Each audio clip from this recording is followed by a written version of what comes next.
Hello friend, स्वागत है आपका अपने चैनल टेक डबल ई अड्डा पे।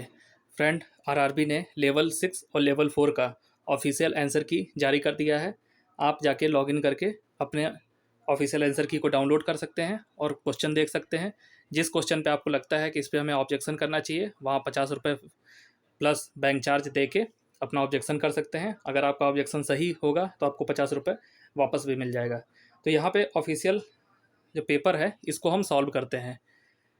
तो सबसे पहले पहला क्वेश्चन अगर हम देखें, और फ्रेंड प्लीज़ सब्सक्राइब भी कर लो अगर आपको वीडियो पसंद आ रही हो तो चैनल को।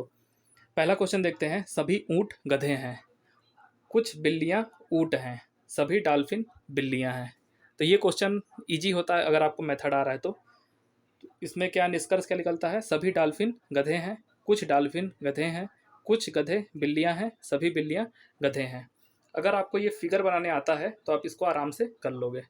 ये देखिए फिगर कैसे होता है। यहाँ पे आपको क्या दिया है? सभी ऊँट गधे हैं, तो सभी ऊँट जो है आप ऐसे बना लो। ये हो जाएंगे आपके ऊँट, ये हो जाएगा आपका गधा। हो गया। कुछ बिल्लियाँ ऊँट हैं, बिल्ली और ऊँट के बीच रिलेशन दिया हुआ है, तो इसको आप बना लो बिल्ली। तो ये आपकी हो गई बिल्ली। और दिया है सभी डॉल्फिन बिल्लियाँ हैं, तो यहाँ पे हो जाएगी आपकी डॉल्फिन को हम डी से लिख देते हैं। अब इसके बाद क्या है? सभी डॉल्फिन गधे हैं। डॉल्फिन यहाँ है, गधा है। डॉल्फिन और गधे के बीच कोई रिलेशन नहीं दिया है, तो पहला ऑप्शन नहीं हो सकता। दूसरा क्या है? कुछ डॉल्फिन गधे हैं। कुछ डॉल्फिन गधे हैं, फिर इसके बीच कोई रिलेशन नहीं दिया है, तो हम कुछ नहीं कह सकते। थर्ड है कुछ गधे बिल्लियां हैं। कुछ गधे जो हैं आपके बिल्लियां हैं, तो गधे और बिल्ली, ये देखिए गधा और ये हो गया बिल्ली। क्योंकि सारे ऊँट क्या हैं आपके गधे हैं, तो कुछ गधे भी आपके क्या हैं? ऊँट हैं। तो यहाँ से ऊँट और गधा और बिल्ली इसके बीच का रिलेशन आता है। ऑप्शन 3 आप कह सकते हो। और सभी बिल्लियाँ गधे हैं, ऐसा कहीं नहीं आप कह सकते हो कि सभी बिल्लियाँ गधे हैं, क्योंकि पहले ही दिया हुआ है कुछ ही बिल्ली क्या है? ऊँट हैं। तो आपका एक ऑप्शन 3 वाला जो है आपका निष्कर्ष ये निकलेगा। गधे और बिल्ली के बीच एक रिलेशन आपका यहाँ पे आ रहा है इस वाले पार्ट को। अगर यहीं पे ये भी दिया होता कुछ ऊँट बिल्ली हैं, तो ये भी आपका सही होता। तो पहला आपका ऑप्शन क्या होगा? फर्स्ट, निष्कर्ष 3 आपका पालन करता है। अब इसके बाद हम सेकंड क्वेश्चन को देखते हैं। ये क्वेश्चन आपका साइंस से है। चावल की भूसी के तेल में स्थितीकरण स्टेबलाइजेशन में निम्न में से किस एंजाइम का उपयोग होता है? तो ये क्वेश्चन थोड़ा हार्ड भी है हमारे जैसे लोगों के लिए, क्योंकि हमें तो बिल्कुल नहीं आती है साइंस। फिजिक्स आएगी और मैथ आएगी और रीजनिंग आएगी, बायोलॉजी केमिस्ट्री उतनी अच्छी नहीं है। तो यहाँ पे फर्स्ट ऑप्शन है कैटालेज है, ऑप्शन बी है हाइड्रोलेज, ऑप्शन सी है लाइपेज, ऑप्शन 4 है सेलुलोज। तो इसका ऑप्शन 3 जो है रेलवे ने सही किया है, लाइपेज। अगर जिसको डाउट लगे तो वो इस पर ऑब्जेक्शन भी कर सकता है अगर आपको आता है तो। अब अगला क्वेश्चन देखते हैं। अगला क्वेश्चन है कालिदास की निम्नलिखित में से किस कृति में भगवान शिव और देवी पार्वती के पुत्र पुत्र कार्तिकेय के जन्म के प्रसंग को आधार बनाया गया है? पहला है रघुवंश, ऑप्शन बी है मेघदूत, ऑप्शन सी है ऋतु संहार, ऑप्शन 4 है कुमार संभव। तो रेलवे ने इसको कुमार संभव दिया है, जो कि सही है। देखिए कालिदास का ये महाकाव्य है। इन्होंने 2 काव्य लिखा है, एक तो रघुवंश है जिसमें भगवान श्री राम के बारे में है, और दूसरा कार्तिकेय के बारे में है, वो है कुमार संभव। तो ये कालिदास के 2 महाकाव्य हैं। अगला क्वेश्चन आपसे पूछ रहा है आईपीसीसी जलवायु परिवर्तन से संबंधित विज्ञान के आकलन के लिए संयुक्त राष्ट्र का निकाय है। आईपीसीसी का पूर्ण रूप क्या है? देखिए एक क्लाइमेट चेंज या पर्यावरण से क्वेश्चन आजकल लगभग हर एग्जाम में आ रहे हैं। खासतौर से अगर टीसीएस पेपर बना रही है तो क्लाइमेट चेंज और इन्वायरमेंट पे कोई ना कोई क्वेश्चन बनाएगी ही। तो यहाँ पे उन्होंने पूछ लिया है आईपीसीसी का फुल फॉर्म क्या है। तो इसका फुल फॉर्म होता है inter governmental panel of climate change. Option A इसका जो है सही दिया है, inter governmental panel of climate change. तो फुल फॉर्म से भी क्वेश्चन आ रहे हैं। तो आप फुल फॉर्म जो इस समय करंट में बने हुए हैं, करंट क्या लास्ट 2 ईयर या 1 and 5 ईयर आप देख सकते हो, जो जो इस समय हाईलाइटेड है क्लाइमेट चेंज से है, और आपका इन्वायरमेंट से है, उनके आप फुल फॉर्म देख सकते हो। अब इसके बाद अगले क्वेश्चन में कह रहा है केंद्रीय मंत्रिमंडल की नियुक्ति कौन करता है। जो केंद्रीय मंत्रिमंडल होता है, तो केंद्र देखिए, एक लोकसभा में जो केंद्रीय मंत्रिमंडल होगा तो उसका प्रधानमंत्री की सलाह पर भारत के राष्ट्रपति, देखिए मेन तो होते हैं क्या, राष्ट्रपति होते हैं भारत में, लेकिन असली पावर जो होता है वो प्रधानमंत्री के पास ही होता है, लेकिन जो फाइनल जो डिसीजन होता है वो राष्ट्रपति का होता है। तो प्रधानमंत्री सलाह देते हैं कि ये मेरा केंद्रीय मंत्रिमंडल है, और तो राष्ट्रपति उस पर साइन कर देते हैं। प्रधानमंत्री की सलाह पे भारत के राष्ट्रपति ही नियुक्त करते हैं केंद्रीय मंत्रिमंडल का। अब अगले क्वेश्चन पे देखते हैं। दूसरा आपका दिया हुआ था ऑप्शन, अपने विवेक के अनुसार भारत के राष्ट्रपति, संसद या भारत के प्रधानमंत्री। तो नियुक्ति करता है राष्ट्रपति, लेकिन सलाह कौन देगा, प्रधानमंत्री। इस बात को आप याद रखिएगा। ये साइंस का क्वेश्चन था जो कि इजी था। ऊर्ध्वपातन क्या है? किसी पदार्थ का ठोस से सीधे गैस अवस्था में परिवर्तित हो जाना। तो इसका आपको सबको एग्जाम्पल भी पता होगा। इसका एग्जाम्पल होता है कपूर, जो कि आप मैक्सिमम 12 में पढ़े होंगे। कपूर क्या होता है, सीधे ठोस से आपका गैस में परिवर्तित हो जाता है, वो लिक्विड नहीं होता है। और ऑप्शन बी दिया हुआ था, किसी पदार्थ का गैस से सीधे ठोस अवस्था में परिवर्तित हो जाना, किसी पदार्थ का द्रव से सीधे गैस अवस्था में, और किसी पदार्थ का गैस से सीधे द्रव अवस्था में परिवर्तित हो जाना। तो ऑप्शन ए जो है आपका, किसी पदार्थ का ठोस से सीधे गैस अवस्था में परिवर्तन ही कहा जाता है ऊर्ध्वपातन। अब अगले क्वेश्चन पे चलते हैं। अब यहाँ पे आपका क्वेश्चन दिया हुआ है, जो सीरीज वाला क्वेश्चन है, इसमें पहले दिया है 86, फिर इसके बाद है 74, फिर इसके बाद है 54, फिर इसके बाद है 42, फिर इसके बाद है 38। तो इसमें कौन सा सीरीज आएगा बीच में? तो यहाँ पे आपको सीरीज सॉल्व करना पड़ेगा। यहाँ में लग रहा माइनस ही हो रहा है, तो इसको एक बार घटा के देख लेते हैं। तो इस सीरीज को जब हम देखते हैं तो 86 में से 74 माइनस करोगे आप तो ये आएगा 12। फिर इसके बाद 74 में से 62 माइनस करोगे तो ये आपका आएगा 12। फिर इसके बाद है 62 में से 54 माइनस करोगे तो ये आएगा 8। 12 12 और इसके बाद 8 8, फिर 12 में से 4 गया था, फिर 4 4। इस टाइप का ये सीरीज बनेगा। तो इसको हम कर लेते हैं। इसके बीच का डिफरेंस 12, इसके बीच का डिफरेंस 12, फिर इसके बीच का डिफरेंस 8, फिर इसके बीच का डिफरेंस 8, इसके बीच का डिफरेंस 4। इस टाइप से अगर हम चेक करते हैं तो ये वैल्यू आएगी। तो यहाँ पे 12 हो गया, फिर 12 हो गया, 62 में से 54 जाएगा, 8 बचेगा, फिर 54 में से 8 जाएगा तो आपका आएगा 46। फिर 46 में से 42 घटाओगे, 42 है तो ये आपका आएगा 4। फिर 42 में से 4 घटाओगे तो आपका आएगा 38। तो ये सीरीज आपको सेटिस्फाई कर रही है। कौन सा इक्वेशन? 12, इस जो डिफरेंस आ रहा है फर्स्ट 2 का 12, फिर सेकंड थर्ड का भी 12 आ रहा है, फिर इसके बाद 8, फिर 8, फिर 4, फिर 4। इस टाइप से सीरीज चलती जाएगी। तो इसका ऑप्शन सी 46 आएगा। आपका इसमें कौन सा ट्रिक लगेगा वो भी आप कमेंट करके बताइएगा।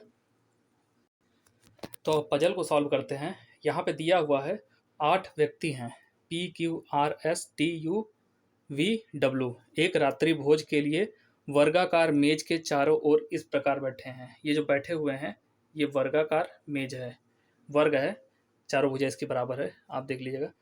4 व्यक्ति एक एक कोने पर बैठे हैं, 4 व्यक्ति एक एक कोने पर बैठे हैं इसमें, और 4 भुजाओं के बीच में बैठे हैं। यहाँ तक कहने का यही मतलब है। अब इसके बाद जो कंडीशन होती है उसको हम देखेंगे। हम सबसे पहले नीचे से चालू करते हैं। पजल का जो भी कंडीशन होता है, डब्लू टी के ठीक बगल में नहीं बैठा है, तो डब्लू और टी ठीक बगल में नहीं आ सकते, डब्लू टी ठीक बगल में नहीं आएंगे। इसके बाद दिया हुआ है पी वी और आर दोनों के ठीक बगल में है। ये लाइन का मतलब समझना आपके लिए बहुत ज़रूरी है। अगर आप इस लाइन को स्किप करोगे तो फिर आपके लिए मुश्किल हो जाएगा। इस लाइन को अगर आप ध्यान से पढ़ो, पी वी और आर दोनों के ठीक बगल में है, ये अगर आप पढ़ लिए तो आपका क्वेश्चन यहीं से सॉल्व हो जाएगा। तो मैक्सिमम लोग क्या करेंगे, वी आर है इसके बगल में बना देंगे पी, वी आर इसके बगल में बना देंगे पी, और यहीं से हो जाएगा क्वेश्चन आपका गलत। आप स्टेटमेंट पढ़ो, P और V दोनों R, अरे एक मिनट, P, V और R दोनों के ठीक बगल में है। इसका मतलब अगर V यहाँ पे है, R यहाँ पे है, अगर हम P को बीच में बैठाएंगे तो ये आपका V के भी बगल में है और R के भी बगल में है। ये इसका इंपॉर्टेंट था। P को हम बीच में बैठाएंगे तो V का भी R हो जाएगा, V के भी बगल में है और R के भी बगल में है। इसके बाद थर्ड वाला है R U के दाईं ओर तीसरी स्थान पर बैठा है। दाईं ओर बैठा है मतलब अगर U ऊपर की ओर मुंह करके बैठा है तो 1 2 तीसरे स्थान पे R बैठा है। पजल है, थोड़ा आप ध्यान से करिए, थोड़ा टाइम लग रहा है तो लगने दीजिए, क्योंकि अभी आपके पास टाइम है, अभी एग्जामिनेशन हॉल नहीं हो रहा है, तो क्वेश्चन को समझना जरूरी है। और इसके बाद T किसी एक भुजा के मध्य बैठा है, तो ये 4 भुजा है, इसके किसी मध्य वाले भुजा पे ही T बैठा है, तो T या तो यहाँ होगा, यहाँ होगा, यहाँ होगा, या तो यहाँ होगा। और इसके बाद क्या दिया है, S U के बाईं ओर ठीक बगल में बैठा है। U अगर ऊपर की ओर या नीचे की ओर मुंह अगर करता है तो इसके बाईं ओर S आ जाएगा, बाईं इधर आएगा। अगर आप उल्टा मुंह करते हो, जैसे ऊपर की ओर मुंह किए हो, तो आपका बाईं किधर हो गया, इधर। अगर यू उल्टा मुंह कर देगा तो इसका बाईं किधर हो जाएगा, इधर हो जाएगा। अब इसके बाद क्या है, उन सभी का मुंह वर्ग के केंद्र की ओर है। तो हम पूरा कंडीशन देख चुके हैं। अब इसके बाद आप जब भी बनाने जाओ तो सबसे पहले देख लो कि आपको पूछा क्या है, क्योंकि आपको पूरा फिगर नहीं बनाना पड़ता है। यहाँ पे देखिए, निम्नलिखित में से कौन एक कोने पर बैठा है, तो यहाँ पे आप ऑप्शन पहले देख लो, R V S Q, ठीक, क्योंकि आप देखोगे पूरे यहाँ पे कंडीशन नहीं दिए हुए हैं, तो आपको ऑप्शन यहाँ पे रखना बहुत ज़रूरी है। तो कोई भी एक कोने पर, जैसे R बीच में आ जाता है, ऑप्शन एलिमिनेट, V बीच में आता है, ऑप्शन एलिमिनेट, S बीच में आता है, ऑप्शन एलिमिनेट, Q बीच में आएगा, ऑप्शन एलिमिनेट। तो यहाँ से आप ऑप्शन को एलिमिनेट करोगे। अब इसके बाद हम क्वेश्चन को सॉल्व करते हैं, आपको डिटेल से दिखाते हैं। अब यहाँ पे देखिए, हमने उस कंडीशन को लिख लिया है, W और T बगल में नहीं आएंगे, पहला कंडीशन हो गया। कलर को चेंज कर लेते हैं, रेड कर लिया जाए। अब इसके बाद क्या है, सेकेंड वाले में P जो है V और R दोनों के ठीक बगल में है, तो अगर P को बीच में बैठाएंगे तो V का भी बगल होगा, R का भी बगल हो जाएगा। ऑप्शन 3 जो है, R जो है U के तीसरे स्थान पे दाईं ओर है, बाईं ओर है, U के तीसरे स्थान पे बाईं ओर पे है, ऊपर की ओर मुंह किया है तो, और नीचे की ओर मुंह करेगा तो ये इधर की ओर चला जाएगा। यहाँ तक 3 कंडीशन हो गया, इसमें टोटल 5 कंडीशन दी हुई है। T के ठीक बाईं तरफ जो है U है, U जो है आपका T के ठीक बाईं तरफ है। इसके बाद S भी दिया हुआ है, ये भी कंडीशन, S भी है आपके U के ठीक बाईं तरफ। अब इसके बाद हम फिगर को ड्रा करते हैं। अब यहाँ पे देखते हैं, ये आपका ऑप्शन दिया है कि कोने पे कौन सा बंदा बैठा है, R बैठा है, V बैठा है, S बैठा है, Q बैठा है। सबसे पहला उसने कंडीशन आपको इम्पॉर्टेंट है, T हमेशा बीच में बैठा है, तो T को हमने बीच में बैठा दिया। अब T के साथ कौन सा रिलेशन है, T के साथ U का रिलेशन है। T का नीचे की ओर मुंह है, देखिए इसका केंद्र नीचे की ओर है, T के बगल में हमने बैठा दिया U को। इसके बाद फिर देखते हैं, अब U का किससे रिलेशन है, S से, S U के बाईं तरफ है, तो यहाँ पे हमने S को बैठा दिया, T U S, इतने 3 चीज़ आ गए। अब इसके बाद देखते हैं U S T के साथ और किसका रिलेशन है। U के साथ देखिए आपको R का रिलेशन दिखेगा, तो U R जो है आपका, ये आपका दाहिनी तरफ तीसरे स्थान पे है। R जो है U से दाहिनी तरफ तीसरे स्थान पे है, U से दाहिनी तरफ, तो ये इस तरह बैठेगा, तो इसके दाहिनी तरफ तीसरे स्थान पे है। तो U का मुंह अगर देखा जाए तो इस साइड है, इसके दाहिनी 1 2 3, यहाँ पे R बैठेगा। तो इतने कंडीशन हो गए, R तक बैठ गया। अब यहीं पे हम ऑप्शन देखते हैं, कोना पर पूछा है कौन बैठा है, तो S और R ये दोनों कोना पे नहीं बैठे हैं, या तो V हो सकता है या तो Q हो सकता है। अब इसके बाद देखते हैं और कौन कौन सा कंडीशन दिया। अब R के साथ कौन सा रिलेशन दिया हुआ है, अगर हम R को देखें तो R दिया है, P जो है V और R दोनों के बगल में है, तो R के भी बगल में है, P के भी बगल में है। पड़ोसी कैसे हो सकता है, जैसे P वी और आर दोनों का पड़ोसी हो, इसका मतलब कि पी का घर बीच में होगा या फ्लैट उसका बीच में होगा, तो वी और आर दोनों के बगल में होगा। तो हम पी को वी और आर के बीच में बैठाएंगे। अगर हम पी को यहाँ बैठाते हैं, पहले मान लीजिए पी को हम यहाँ बैठा दें, तो यहाँ पे क्या वी को बैठा सकते हैं? यहाँ पे नहीं बैठा सकते, तो ये स्थान पी का नहीं हो सकता। अब हम पी को अगर यहाँ बैठाते हैं तो इस स्थान पे क्या बैठाएंगे? वी। तो यहाँ पे देखिए ये वाला कंडीशन सेटिस्फाइड हो जा रहा है, पी को यहाँ बैठा दिया तो आर के भी पड़ोसी हो गया, वी का भी पड़ोसी हो गया। तो यहाँ से अब आप देखिए एक ऑप्शन आपका था ऑप्शन वी। वी क्या आपका कोना पे है? तो ये आपके कोना पे नहीं है, तो कोना पे सिर्फ एक ऑप्शन बचा है, वो है ऑप्शन डी। तो क्यू जो है आपका ऑप्शन डी, ये आपके किसी एक कोना पे होगा। अब यहाँ पे दो कंडीशन है, दो लोग बचे हैं डब्लू और क्यू। तो यहाँ पे डब्लू यहाँ होगा या तो यहाँ होगा, क्यू या तो यहाँ होगा या तो यहाँ होगा। उस वाले आपको कंडीशन की यहाँ पे ज़रूरत नहीं है, सिर्फ आपको ज़रूरत कहाँ तक थी? कोने तक वाली। तो हमने 3 ऑप्शन एलिमिनेट कर दिया, एक ही ऑप्शन बचा है, वो है ऑप्शन डी क्यू। इसका राइट आंसर क्यू होगा। तो यहाँ पे आपका देखिए ऑप्शन डी क्यू दिया हुआ है। अब इसके बाद जब अगली क्वेश्चन को देखते हैं, तो ये आपका करंट अफेयर से आया है 3 अगस्त 2021। ये करंट अफेयर तो आपका थोड़ा सही है, क्योंकि ये एक साल के अंदर है आपका। 69वें शतरंज ग्रैंड मास्टर कौन बने थे? तो ये आपके हर्षित राजा, सही आंसर है आपका हर्षित राजा। हर्षित राजा जो भी टिक किया है उन सबके आंसर सही हैं, 69वें ग्रैंड मास्टर है। अब अगले क्वेश्चन को देखा जाए, तो अगला क्वेश्चन है मानव विकास सूचकांक रैंकिंग 2020 के अनुसार। 2020 का ये करंट अफेयर है।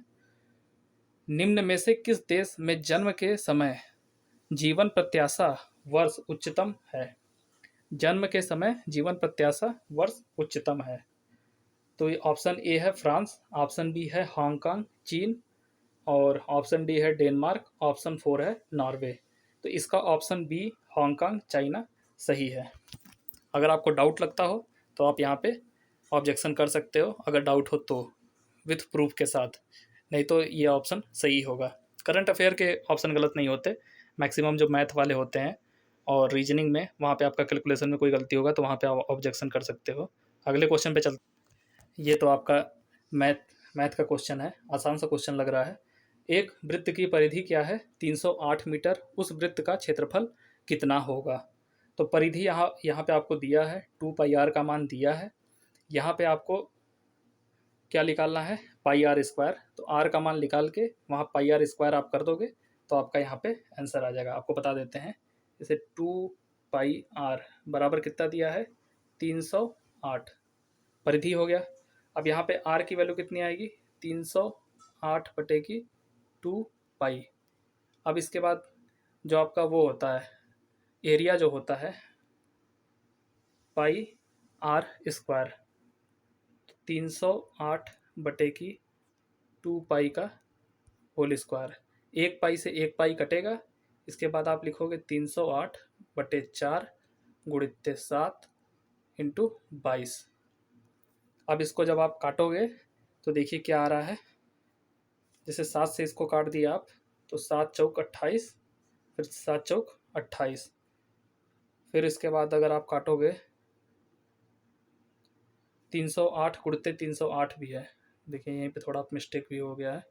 308 का 2 बार गुणा होगा 308, फिर इसके बाद 4 से काटोगे 44 को तो 11 बार में जाएगा, फिर 11 गुणित 22 गुणित 308, तीनों का गुणा करोगे तो आपका आ जाएगा 7546 मीटर स्क्वायर।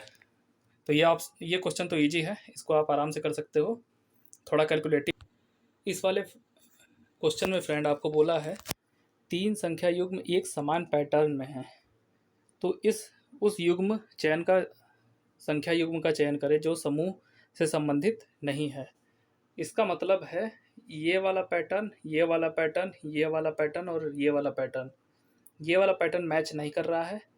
तो अगर इसको देखा जाए तो यहाँ पे आप लिख सकते हो 11 गुणित 2 और 22 दूनी अगर 17 में 2 का गुणा करें तो आएगा 34, 11 में 2 का गुणा करें तो आएगा 22, 22 में 2 का गुणा करें तो आएगा 44, और 25 में 2 का गुणा करें तो आएगा 50। यहाँ पे दिया हुआ है 24, यहाँ पे दिया हुआ है 12, यहाँ दिया है 34। तो 34 में से कितना घटा रहे हैं, 10 घटा दें तो ये आपका आ जाएगा 24, और 22 में से अगर 10 घटा दें तो ये आपका आ जाएगा 12, और आपका 44 में से अगर 10 घटाते हैं तो ये आपका आएगा 34। फिर इसके बाद है 50 में से अगर 10 घटाएंगे ये आपका आएगा 40। 25 दूनी 50 में से 10 अगर घटाएंगे तो ये आएगा 40, लेकिन यहाँ पे दिया हुआ है 42। तो ये वाला पैटर्न जो है मैच नहीं करता है।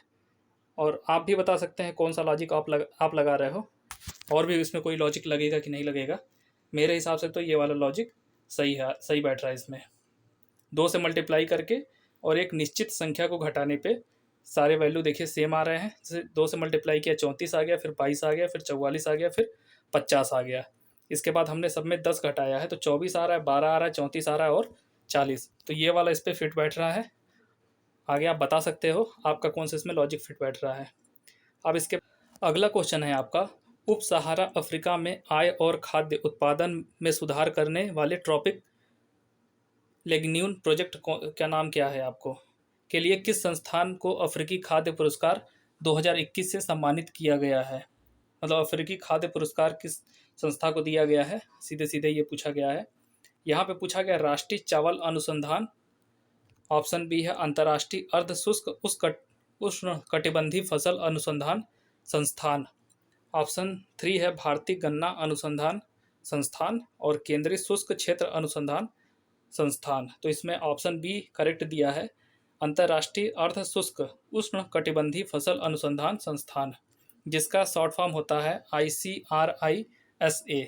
इसको मिला है अफ्रीकी खाद्य पुरस्कार 2021 से सम्मानित किया गया है। तो ये वाला क्वेश्चन आप कैसे करोगे, यहाँ पे आपको दिया हुआ है 1/4, 2/3, 4/5, 5/8 और 3/4। सबसे बड़ी और सबसे छोटी संख्या का गुणनफल क्या है, के दिया हुआ है। फिर इसके बाद आपको इक्वेशन दे रखा है 1/k+4 और 1/k-2 का मान ज्ञात करिए।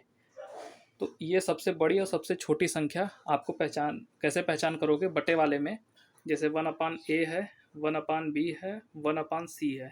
तो इनमें सबसे बड़ी सबसे छोटी कैसे, नीचे वाले का एलसीएम लिया जाता है। ABC का एलसीएम लोगे, फिर इसके बाद हर बराबर कर दोगे तो अपने आप जो बड़ी संख्या होगी वो ऊपर आ जाएगी, क्योंकि आपका हर बराबर हो जाएगा। ऊपर जो भी बड़ी संख्या आएगी, छोटी संख्या आएगी, वही आपकी सबसे बड़ी और छोटी संख्या होती है। तो यहाँ पे दिया हुआ है आपका 4, 3, 5, 8, 4। इनका एलसीएम कितना हो जाएगा, 8। तो 8 से भी कटना चाहिए, 3 से भी कटना चाहिए, 5 से भी कटना चाहिए। 60 रखेंगे तो 60 तो 120 रखते हैं, 120 इसका एलसीएम आ जाएगा। तो 120 में 4 को करने के लिए 30 करना पड़ेगा, पहला पद 30 आ गया। उसी तरह 3 में करोगे तो आपका 80 आएगा। फिर इसके बाद 5 में, तो 5 में 120 का 24, 24 चौके 96। तो आपकी जो संख्या आ रहे हैं, पहला आएगा 30, देखिए हर सबका बराबर है। फिर इसके बाद है 80, फिर इसके बाद आएगा 96, फिर इसके बाद 8 में 15, 75 हो गया। फिर इसके बाद फिर 4 में फिर 3, 3, 90।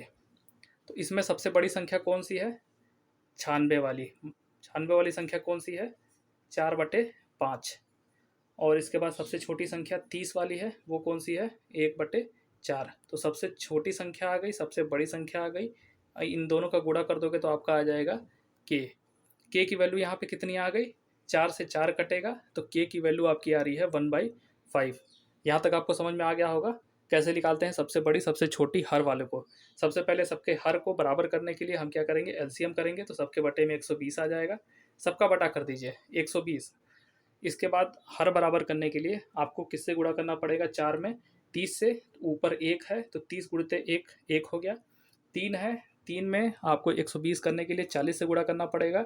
ऊपर आपका 2 है तो 2 में 40 का गुणा करोगे तो 80 आ जाएगा। इसी तरह आप देख लोगे तो 96 सबसे बड़ी संख्या आ रही है और 30 सबसे छोटी संख्या आ रही है। फिर यहाँ बोला है सबसे बड़ी और सबसे छोटी संख्या का गुणनफल है के। सबसे बड़ी संख्या 4/5 है, सबसे छोटी संख्या 1/4 है। इन दोनों दोनों को मल्टीप्लाई करोगे तो 4 से 4 कटेगा, 1/4 आएगा। तो के की वैल्यू कितनी आ गई? 1/5 आएगा। 1/5 यहाँ पे दिया हुआ है 1/k + 4 और 1/k - 2। इसमें वैल्यू आप पुट करोगे तो कितना आएगा? 1/5 है तो ये आ जाएगा 5 ऊपर चला जाएगा, 5 + 4 और यहाँ पे आएगा 5 - 2। तो ये वैल्यू आपकी आ जाएगी 9 और ये 3। 9 × 3 कितना हो जाएगा? 27। तो ये वैल्यू आपकी आ जाएगी 27। तो ये आपका आंसर 27 यहाँ पे सही दिया हुआ है। अब इसके बाद अगर अगला क्वेश्चन देखते हैं तो अगला क्वेश्चन है, ये आपका स्टैटिक जीके से क्वेश्चन है। पद्मश्री निमिता मिश्रा भारत की एक शास्त्रीय नर्तकी हैं और अभिनेत्री हैं। उन्हें निम्नलिखित में से किस भारतीय शास्त्रीय नृत्य स्वरूप में निपुणता के लिए ख्याति प्राप्त है? तो ये कौन सी हैं? मीनाती मिश्रा जी। ये किस में? कथकली में है। ऑप्शन बी है भरतनाट्यम, ऑप्शन सी है कथक और ऑप्शन डी है ओडिसी। तो देखिए, जब पहले रेलवे का क्वेश्चन होता था, पेपर होता था, तो इस टाइप के क्वेश्चन ज़्यादा आते थे, क्योंकि ये स्टैटिक जीके का बोला जाए तो ये सब बेस है। लेकिन अब टीसीएस थोड़े 4-5 क्वेश्चन ऊट पटांग डाल देता है। तो ये आपका जो मीनाती मिश्रा जी हैं, ये आपकी उड़ीसी, इसमें इनको निपुणता है। अगला क्वेश्चन देखते हैं। अब अगला क्वेश्चन आपसे बोल रहा है, एक समूह में 5 लड़की हैं, प्रत्येक की लंबाई अलग अलग है, एच केवल ई से छोटी है। इसका मतलब कि 5 लड़कियां हैं, 1 मिनट, 5 लड़की हैं, एच ई से छोटी है। तो यहीं पे हम फिगर से इसको बना लेते हैं। इसका मतलब है केवल ई से छोटी है, मतलब कि सेकेंड हाईएस्ट क्या है? एच है। तो यहाँ पे ई हो जाएगा, यहाँ पे एच हो जाएगा। इसके बाद बोला है एफ पी के जितनी लंबी नहीं है। इसका मतलब है एफ पी से छोटी है। पी के जितनी लंबी का मतलब नहीं है, उतनी लंबी नहीं है, मतलब कि एफ उससे छोटी है। पी जी से छोटी है। पी क्या है? जी से छोटी है। और एच आपकी है सेकेंड। तो इसका मतलब यहाँ पे आएगी जी, इसके बाद आएगा पी, इसके बाद आएगा एफ। तो यहाँ पे आ जाएगी एफ, यहाँ पे आ जाएगा पी, यहाँ पे आ जाएगा जी। अब इसके बाद आपसे क्या पूछा है? उनमें सबसे छोटी कौन सी है? तो उनमें सबसे छोटी कौन सी है? एफ है। तो ये आपको एफ ऑप्शन बी करेक्ट होगा। अब अगला क्वेश्चन देखते हैं। यहाँ पे क्वेश्चन पूछा है, वैष्णव संप्रदाय में देव के कितने अवतार या अवतरणों को माना गया है? तो वैष्णव संप्रदाय में, ये तो क्वेश्चन हमें भी नहीं आ रहा है, अगर आपको आता होगा तो अच्छी बात है, आपका थोड़ा स्टैटिक तैयार है। पहला है 5, ऑप्शन बी है 9, ऑप्शन सी है 10, ऑप्शन फोर्थ है 7। तो ये तो डायरेक्ट है, 10 है इसमें। ऑप्शन सी जो है आपका 10 वो है आपका राइट, यहाँ पे 10 है, ऑप्शन सी आपका करेक्ट है। अब इसके बाद अगले क्वेश्चन पे चलते हैं। तो अगला क्वेश्चन, ये आपका रीजनिंग का क्वेश्चन है। यहाँ पे दिया हुआ है, निम्नलिखित अक्षर संख्या प्रतीक श्रृंखला के संदर्भ में नीचे दिए गए प्रश्न का उत्तर दें। ये आपका बाएं से दाएं तक बताया गया है। अब इसके बाद इसमें पूछा क्या है, यदि श्रृंखला के सभी संख्याओं को हटा दिया जाए तो निम्नलिखित में से कौन सा दाएं से 8वें स्थान पर होगा? तो यहाँ दाएं से 8वें स्थान पे होगा और उसमें से आपको नंबर सारे हटा देने हैं। तो ये तो इजी है। पहला एल है, फिर इसके बाद जो पॉइंट है 1, 2, इसको काउंट नहीं करेंगे, 2 और 8 को काउंट नहीं करेंगे। तो तीसरे नंबर पे हैश है, फिर 4 डब्लू है, फिर 5 एस है, 7 को काउंट नहीं करना है। फिर इसके बाद एंड जो है आपका 1, 1, 2, 3, 4, 5, 6, 7, 8, 8वें नंबर पे एम है। 7वें नंबर पे आपका एंड है, तो 8वें नंबर पे यहाँ पे एम आ गया है। यहाँ पे सिर्फ नंबर को हटाना था। तो ये आपका इजी क्वेश्चन था, ये आप आराम से कर सकते हो। अगला क्वेश्चन है आपका 19 नंबर, इसको आपको सरल करना है। तो देखिए, सरल में यहाँ पे तो उतनी ज़रूरत नहीं पड़ेगी, लेकिन आपको एक फार्मूले की ज़रूरत पड़ती है, वो होता है बॉड मास। लेकिन यहाँ पे उसकी कोई ज़रूरत नहीं, डायरेक्ट आपका हो जाएगा। 12 में से 6 जाएगा, सबसे पहले देखिए डिवाइड किया जाता है। तो 6 में 2 को डिवाइड करोगे तो 3 आएगा। 12 - 3 कितना हो गया? 9। प्लस 4 कितना हो गया 13, ऊपर आ गया 13 और नीचे आएगा 3 का स्क्वायर 9 गुणित 3 27 माइनस 7 20 प्लस 6 कितना हो गया 26, 13/26 कितना हो गया 1/2। तो इसमें तो आपको कॉपी पेन की भी ज़रूरत नहीं है, ओरली ही आप कर सकते हो। अब अगले क्वेश्चन को देखते हैं। तो आपका फिर से वही रीजनिंग वाला क्वेश्चन आ चुका है यहाँ पे। कुछ एथलीट व्यवसायी हैं, तो ये कैसे निकलता है आपका, ये रिलेशन इस तरह से होता है, ये वाला हो गया और ये वाला हो गया, ये हो गया एथलीट और ये हो गया व्यवसायी, इसको हम बिजनेसमैन लिख देते हैं। फिर इसके बाद दिया है सभी व्यवसायी जो हैं आपके वो अमीर हैं, तो सभी में ये हो जाएगा व्यवसायी बिजनेसमैन क्या है अमीर हैं, ये अमीर हो गए। अब इसके बाद जो रिलेशन दिया हुआ है कुछ एथलीट अमीर हैं, यहाँ पे देखिए ये रिलेशन बना हुआ है, एथलीट और अमीर के बीच रिलेशन आया है, तो पहला सही है, कोई एथलीट अमीर नहीं है। तो यहाँ पे रिलेशन आ चुका है, कोई एथलीट अमीर नहीं है, तो ये वाला ऑप्शन जो है आपका गलत है, क्योंकि अगर इन दोनों के बीच कोई रिलेशन नहीं आता तो ये सही होता है, लेकिन इनके बीच एक कॉमन रिलेशन आ चुका है, इसलिए कुछ यहाँ पे सही होगा और सेकंड वाला गलत हो गया। तो केवल निष्कर्ष 2 एक पालन करेगा आपका, कुछ एथलीट अमीर हैं। तो फ्रेंड अब वीडियो ज़्यादा लंबी हो रही है, लगभग मैंने 20 क्वेश्चन को सॉल्व करा दिया है यहाँ पे। अब इसी तरह हम और भी पार्ट बना के इस जितने भी 120 क्वेश्चन आए हैं उनको कोशिश करेंगे कि आपको सॉल्व करा दें। और यहाँ पे अगर आपने अब तक सब्सक्राइब नहीं किया है तो प्लीज़ चैनल सब्सक्राइब कर लो, वीडियो पसंद आए तो लाइक और शेयर कर देना। Thank you for watching this video. और भी पार्ट जल्दी ही आ जाएंगे।